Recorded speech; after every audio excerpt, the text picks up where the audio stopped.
माता का प्रभाव इस सत्र के यशस्वी अध्यक्ष अखिल भारतवर्षीय दिगंबर जैन विद्वत परिषद के संरक्षक एवं पूर्व अध्यक्ष श्रद्धेय डॉक्टर जय कुमार जी जैन, मंच पर विराजमान विद्वतगण, इस सभागार में विराजमान समस्त अग्रज विद्वान विदुषियों, माताओं बहनों,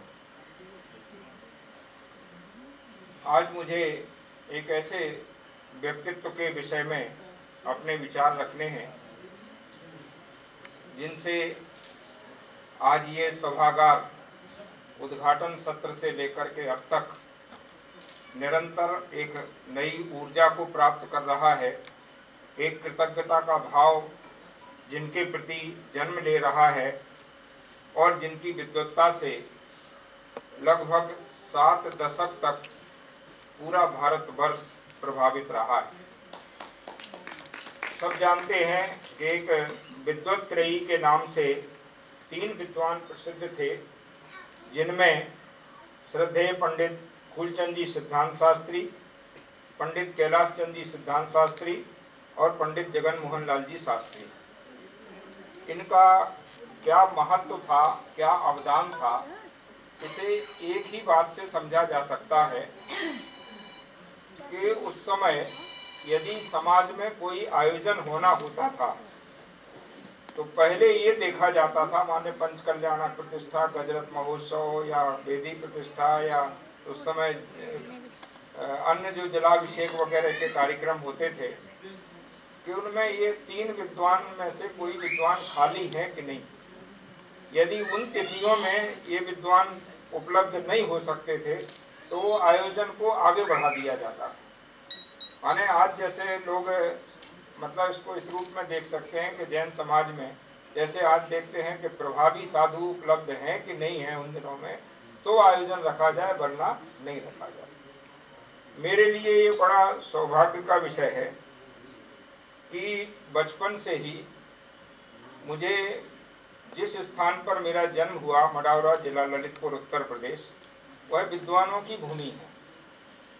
और इसलिए सबसे पहले जब भी होश संभाला, कुछ पढ़े लिखे जैन समाज में आना जाना हुआ, तब हमारी जो कृतज्ञता अवदान की स्थिति है, जानने की स्थिति है, वो मडावरा से ही शुरू हुई। क्योंकि मडावरा में पंडित हमारे ही परिवार में पंडित गुलझारी लाल जी सौर्या, पंडित जम्बू प्रसाद जी सौर्या, पंडित बाबूलाल जी फागुल, प्रोफेसर खुशाल चंद जी गोरावाला और हमारे ही बाद में घर में doctor Ramesh Chand ji, doctor Ashok Kumar ji, doctor Narendra Kumar ji. तो मडावरा से जब भी निकलते थे तो सबसे पहले मैं तो प्रणाम करता था इन लोगों को कि वहाँ से प्रणाम करें। पंडित गोविंद राय जी पुरल काव्य का अनुवाद, और वो तो हमारे मकान में ही किराए से रहे हैं। दूसरे वहाँ से आगे बढ़ते और 24 किलोमीटर दूर 26 किलो महरौनी के बाद जो ही सिलावन आता, तो सिलावन चूंकि पंडित फूलचंद जी सिद्धांताचार्य का जन्म स्थान है, तो सिलावन बस स्टैंड पर जब सिलावन लिखा हुआ देखते तो उस सिलावन के बोर्ड पर मुझे पंडित फूलचंद जी सिद्धांत शास्त्री याद आ जाते और उस समय कृतज्ञता उनके प्रति उत्पन्न होती। फिर जब ललितपुर से स्टेशन पर आते, स्टेशन की ओर आने लगते, तो एक मकान बहुत प्रभावित करता था और उस मकान की 2 पंक्तियां प्रभावित करती थी।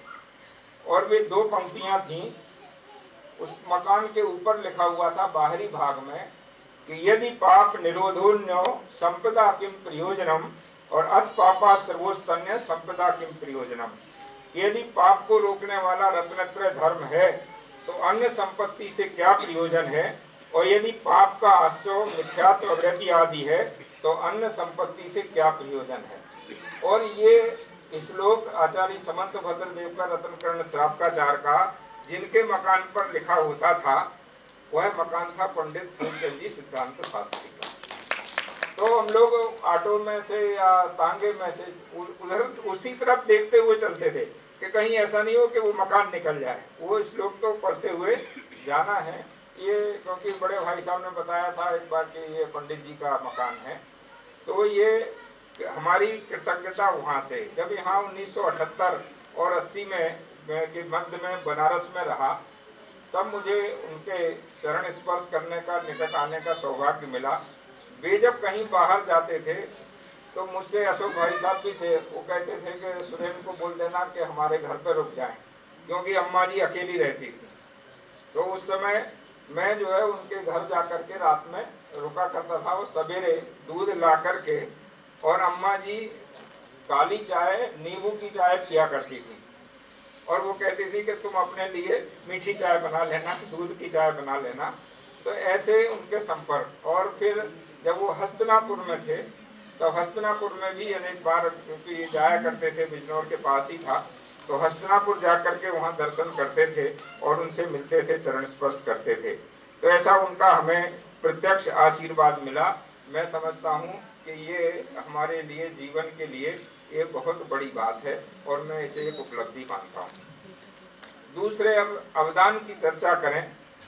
सब जानते हैं पहले कि वे नाम उनका बड़ा सोच समझ करके पिताजी ने रखा होगा, कि उनका नाम था फूलचंद्र। वे सबने, जिन्होंने उन्हें देखा है, कि वे फूल की तरह तो सुकुमार थे, और चंद्र के समान धवल वर्ण और शीतल गुण से संपन्न थे, लेकिन विद्वत्ता के मामले में भी बड़े कठोर थे। अगर कोई गलत बात, अनुचित बात करता था तो उसे वो स्वीकार नहीं करते। एक प्रसंग उनका है कि जब उनसे एक सेठ ने उनके लिए कहा कि हम आपके लिए नौकरी की व्यवस्था कर देंगे, वरना आप क्या करेंगे।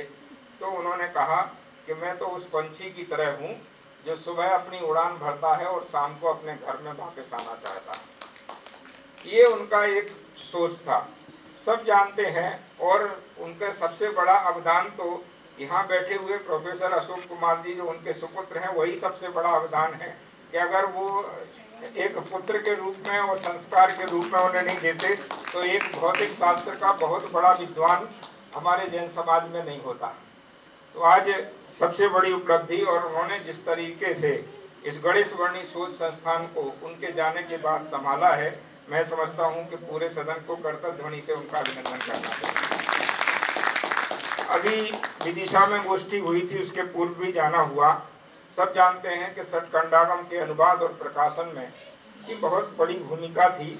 तो विदिशा नगर के जो गौरव थे, सेठ लक्ष्मीचंद सिताब राय जी, जिन्होंने अपना एक जो विधान विशेष के लिए रखा हुआ द्रव्य उस समय शास्त्र प्रकाशन के लिए, सटकंडागम के प्रकाशन के लिए दिया था, तो उसके जब प्रकाशन की बात आई और संपादन की बात आई, तो संपादन का काम उस समय डॉक्टर हीरालाल जी जैन उनको सौंपा गया। और हीरालाल जी जैन ने भी कहा कि मैं ये काम तब करूंगा कि जब साथ में हमारे पंडित फूलचंद जी सिद्धांत शास्त्री रहें। और दोनों आए और वहाँ उन्होंने अमरावती में जाकर के, महाराष्ट्र में जाकर के रहे, और 1937 से 1940 तक वहाँ रह करके उन्होंने सटकंडागम का अनुवाद और संपादन किया। अभी जैसे डॉक्टर प्रेमी जी बता रहे थे कि स्वतंत्रता आंदोलन में भी उनकी सहभागिता थी, और उन्होंने लगभग जेल यात्रा की 5 जनवरी 1941, जब एक व्यक्तिगत सत्याग्रह का द्वितीय चरण प्रारंभ हुआ। तो उन्होंने उसमें व्यक्तियों पर आधारित कि आज ये गिरफ्तारी देंगे, आज वो देंगे, तो उसमें सिद्धांताचार्य जी रहे और उन्हें गिरफ्तार किया गया, और लगभग 1 माह की जेल की सजा और 100 रुपये उन्हें जुर्माना लगा। वे 19 दिन ललितपुर जेल में रहे और 1 माह 11 दिन झांसी जेल में रहे। और उस आंदोलन का, और वो भारतीय राष्ट्रीय कांग्रेस से जुड़े हुए थे, उसका उन पर ये प्रभाव पड़ा कि वो जीवन पर्यंत खादी के वस्त्र ही धारण करते रहे, क्योंकि उस समय जो खादी थी वो स्वदेशीपन और आज़ादी का प्रतीक थी, और वे इस तरह से आज़ाद ख्याल बने रहे। साहित्य सफरिया की दृष्टि से उनकी 9 मौलिक कृतियां हैं, और संपादित कृतियों की संख्या 15 है, और संपादित पत्रिकाएं 1, और दूसरी ज्ञानोदय का उन्होंने संपादन किया। ये संख्या में तो कृतियां कम, जैसे अभी बताया था, मैं ही 36-37 कृतियां मेरी हो चुकी हैं, लेकिन मैं देखता हूं कि पंडित जी का काम देखें तो फिर उनका ही पढ़ना भारी रहेगा हमेशा, क्योंकि सबसे बड़ा महत्वपूर्ण ग्रंथ सटकंडागम है, और जिसका उन्होंने अनुवाद और संपादन किया हो वह कोई कमतर आंकने वाली बात नहीं है। और सारी जो उनकी कृतियां हैं वे बड़ी महत्वपूर्ण हैं। जब वे अंतिम अवस्था में थे, हस्तिनापुर में थे। तो उस समय हमारे भाई साहब